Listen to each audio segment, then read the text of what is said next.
Les capsules microbiologiques. Cette capsule vous parlera de 7 endroits ou objets qu'on ne penserait pas désinfecter avant de les toucher et qu'on ne penserait pas être obligé de se désinfecter les mains après y avoir touché. On touche beaucoup d'objets au cours d'une journée. Observez-vous au cours d'une journée normale et vous serez surpris du nombre d'objets ou de surfaces différents que vous pouvez toucher. On estime intuitivement que certains de ces objets ou surfaces peuvent être susceptibles de contenir de nombreux micro-organismes. Les interrupteurs de lumière, les poignées de porte, les contrôles à distance, les claviers d'ordinateur public, etc. D'autres objets ou surfaces sont moins susceptibles d'être reconnus comme porteurs de nombreux micro-organismes, mais il faut quand même s'en méfier. Avez-vous déjà vu quelqu'un, et dans cette question, les années de pandémie ne comptent pas, laver un menu plastifié dans un restaurant?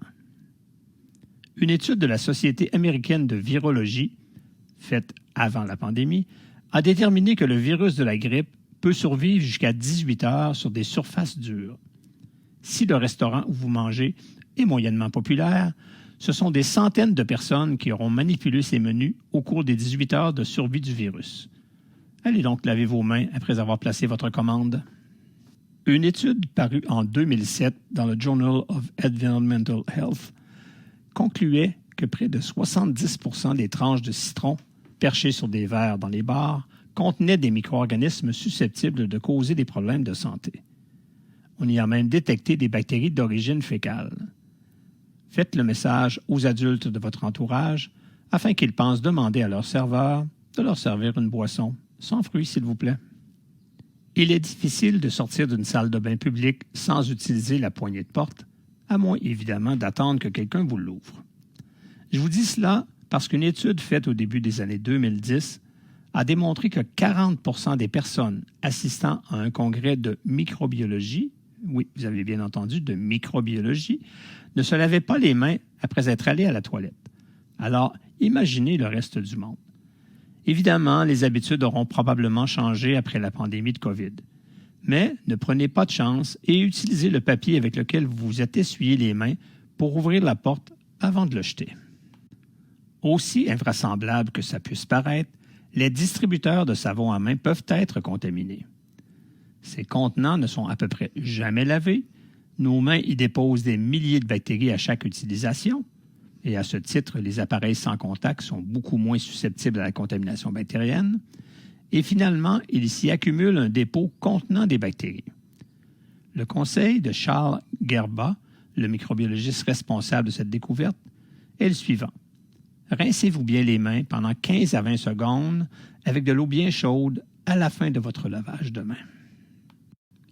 Les poignées de près de 2/3 des paniers d'épicerie seraient contaminées par des bactéries d'origine fécale, selon une étude publiée en 2007 par des chercheurs de l'Université de l'Arizona. N'oubliez donc pas de continuer à les désinfecter lorsque les mesures sanitaires des commerces lors de la pandémie auront pris fin. Des tests de dépistage faits sur les différentes surfaces de salles de bain d'avion ont démontré qu'on y retrouvait systématiquement la bactérie Escherichia coli. Cette bactérie n'est généralement pas pathogène, mais indique que ces surfaces ont subi une contamination d'origine fécale. Et vous savez que de nombreuses maladies, comme la fameuse gastroentérite, se transmettent aussi par la voie fécale. Si on retrouve des Escherichia coli sur ces surfaces, on peut donc aussi y retrouver des bactéries ou virus pathogènes d'origine fécale. Lavez-vous donc bien les mains de façon méthodique après un passage à la salle de bain et essayez de ne pas toucher à des surfaces en la quittant. Une salle d'attente de médecin n'est pas une bonne place si on veut éviter la contamination. Afin de limiter les dangers, apportez votre propre lecture et vos jouets si vous accompagnez vos enfants ou petits-enfants, ainsi que vos propres papiers mouchoirs et lingettes antiseptiques. Essayez de laisser le plus d'espace possible entre vous et les autres patients afin de diminuer les chances d'attraper leurs micro-organismes. Les gouttelettes émises lors de toux ou d'éternuement peuvent voyager, vous le savez maintenant, jusqu'à au moins 2 mètres avant de retomber au sol. Ceci dit, il ne faut surtout pas stresser avec le contenu de cette capsule qui n'avait pour but que de vous éveiller au fait que certaines surfaces sont plus susceptibles que d'autres à contenir des micro-organismes qui pourraient être nuisibles à votre santé. Gardez en mémoire cependant que seuls 3 % des micro-organismes sont considérés nocifs à l'être humain et que les 97 % qui restent jouent des rôles cruciaux pour le maintien de la vie sur Terre et pour certains sont même essentiels au maintien de notre santé, aussi bien physique que psychologique. Habituez-vous juste à vous demander s'il est possible de retrouver des micro-organismes dangereux sur les surfaces qui vous entourent ou que vous vous apprêtez à toucher. La réponse aux 2 dernières questions de la diapositive est oui pour le bouton de l'abreuvoir et peu probable pour les 2 autres. Ceci met fin à cette capsule. Je vous remercie de votre attention et je vous dis à bientôt.